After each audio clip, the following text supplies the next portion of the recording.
మధ్యతరగతి ఉద్యోగుల భవిష్య నిధితో పాటు ప్రజా భవిష్య నిధిలో కూడా పొదుపు చేస్తుంటారు.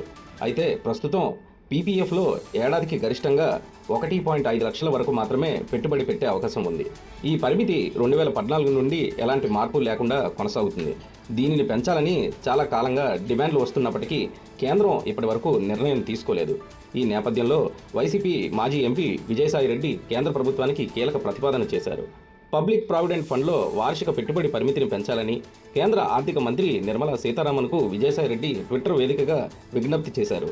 ప్రస్తుత పరిస్థితులకు అనుగుణంగా పీపీఎఫ్ పెట్టుబడి పరిమితిని 1.5 లక్షల నుంచి 2.5 లక్షల వరకు పెంచాలని ఆయన కోరారు.